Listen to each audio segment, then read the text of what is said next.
Hello and welcome to Contemporary Timelines, the best trans-timeline news in the space-time continuum. Momentarily, we'll be looking at some of the influences seen in revolutions and the patterns that have brought us to the future, present, and past. To start, it helps to recognize the fact that through chrononaut technology, we have come to understand that revolutions have intercepted nearly every era without exception. So what can we learn from the patterns in our timeline? Meili is reporting live. Thank you, Camden. The time is 1917, right around October. Future historians will call this the period of the October Revolution, and the revolution that preceded it, the February Revolution. These two revolutions took place in the same year, but were quite different. The February Revolution displayed violent acts and much more desperation, but only elicited the abdication of Nicholas II. It was a motion put forth by the majority of Russia's population, who had suffered under the monarch's rule. The October Revolution, on the other hand, was much more organized, but only run by a small group of people. This group was composed of the Bolsheviks, a relatively unpopular political party. However, their ability to strike while the Russian government was disorganized, and the combination with their tactical nature, made their efforts successful. When they overthrew the provincial government that had been in place, they formed the Soviet Union. So, correct me if I'm wrong, but I believe the Bolsheviks began as a group primarily composed of nobles. How did the people of Russia react to the actions of this minority? Yes, that's exactly right. The Bolsheviks had relatively little support or popularity with the people of Russia when they began the institution of the Soviet Union. But by the end of 1917, their popularity was greatly increased. By this time, much of the Bolshevik population is composed of younger citizens eager to make change. Little by little, though, the Bolsheviks will lean towards the communism, and in 1918, communism will be fully established in Russia. Unfortunately, this will also spark the Russian Civil War that will last for at least another 4 years. So clearly we're looking at a pretty volatile time. With the government parties slipping and falling over one another to take control, it seems like a real mess. What might lead a country to this violent state? Well, it's pretty simple, really. In events before the Russian Revolution, absolutism was big. Class separation practically defined the age, and the people who really suffered, the regular Joes, if you will, were fed up. They were working themselves to the bone just trying to get enough money to buy food. The nobles walked on communers like they were the floors of a palace. Eventually, the people couldn't put up with it anymore. But the thing is, even while most people were just trying to fight for their rights, others just used the confusion to elevate their political power, which essentially took everyone back to square one, where a minority held the majority of wealth and power. I see. This reminds me of another revolution that occurred just before the Russian Revolution. Were you perhaps thinking of the French Revolution? Here in France, 1789, July 14th. Things are about to get ugly, fast. The storming of the Bastille became a celebrated day for France, representing one of the first actions taken to return France to a state of liberty and equality. And yet on this day, the true nature of the actions made by many a French citizen were so wretchedly wild and violent that they could hardly represent a return to freedom.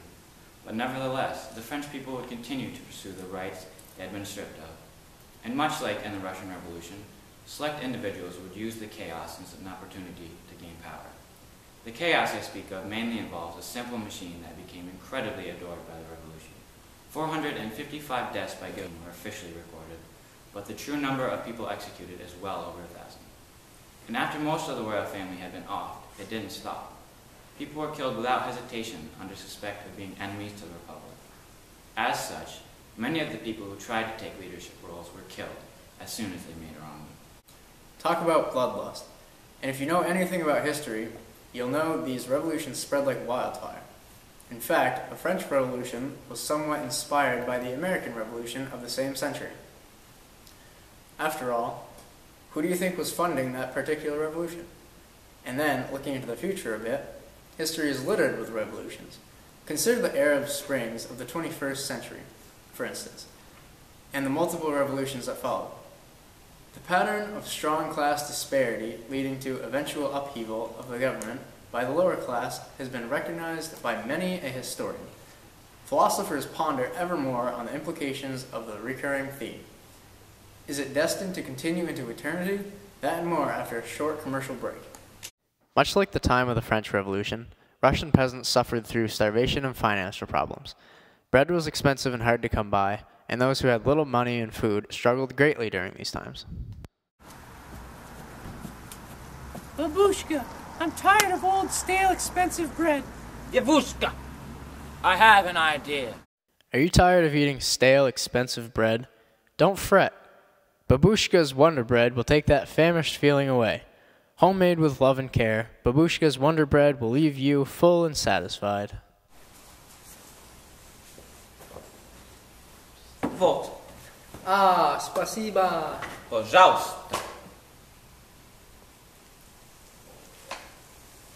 Очень вкусно! Babushka's Wonder Bread.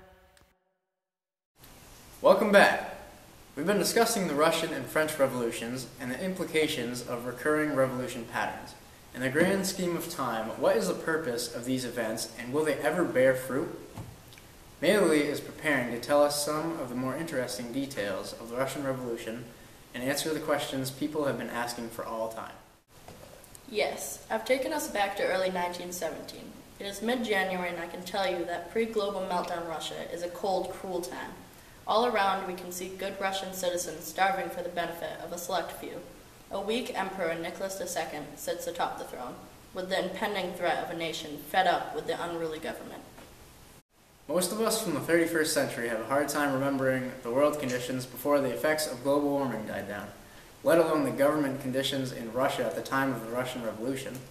Meili, would you mind telling us more about why Nicholas II was considered weak? Not at all. Nicholas had married Princess Alexandra, the granddaughter of Queen Victoria. At the time, the wish of the people was to change the government to something more democratic. The Tsar already didn't want to change the autocratic principles, but it was Alexandra that actively kept his rule strictly monarchist. Because of the influence she had over her husband, Alexandra was quite unpopular with the Russian nobles, and Nicholas was considered incapable for always agreeing with his wife. Excuse me, Camden. Can I cut in here? Sure, Zach. Go right ahead. Although the injustice in the ruling of Russia was one of the major components that led to the revolution, I believe there was a bit more of the government's collapse. You may know that the Russian Revolution occurred shortly after the end of World War I, a war that did not end well for Russia. That's true. The defeat by Japan in the War of 1904 to 05 left Russia in a bad way. It was a damaged nation from the Jenga-style government that had stacked a little too tall to the constitutionalist image it presented to the world. Because of all this, the people can't wait any longer. They'll come together and stand as one. They'll destroy police stations, and even while they are shot down, they will not stop. The February Revolution will end with the abdication of Nicholas II. The Romanov family will end up placed under house arrest. And in 1918, Bolshevik authorities take the Tsar, his immediate family, and 4 servants to a cellar to be shot. Interestingly, though, it was said when the daughters are shot, the bullets bounce off because of the jewels they had concealed in their clothes. When they try to stab the girls with bayonets, the same problem will occur. Eventually, though, the Bolsheviks will have the girls shot in the head at close range. That's interesting. It occurs to me that the practice of killing the ex-rulers isn't exclusive to the Russian Revolution, and it brings up a lot of questions. Is it necessary to kill those who oppressed you even after you have reclaimed power? Is forcing others to experience what you have experienced the only way to exact revenge? I believe Zach will have something to say about this. Actually, yes. Much like the supporters of the Russian Revolution, the supporters of the French Revolution saw fit to extinguish as many members of the royal family as they could, in addition to many, many nobles. In fact, the republic that took over France could take the life of anyone that stood in its way. So looking at that connection, it's clear that many revolutionaries saw fit to kill or be killed, if you will. Many have questioned the morality of those at the head of the French Revolution for their contradictory values. But was there a better way to change France? Even with the current trans-timeline technology, we haven't discovered a timeline that led France to a different future. As an individual, I suggest that you find for yourself what this means to you, but for me, this is an indication that to achieve justice, we cannot always be fair. Thank you, Zach.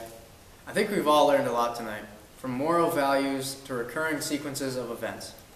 Perhaps to change the world for the better, we need to fight. Perhaps we need to think strategically before making any moves. And perhaps we need to remember our past before we get too caught up in the future. But at least one thing is clear. We need to open our eyes and take a look around. Remember that things can change quickly, and decide for ourselves what we think and what we can learn from the present, past, and future. Next, we'll be delving into the worldwide uproar of 2112. How is life after the First International Time War? Find out at your convenience with Contemporary Timeline's Future News Span option. That's all for now. We'll catch you next time.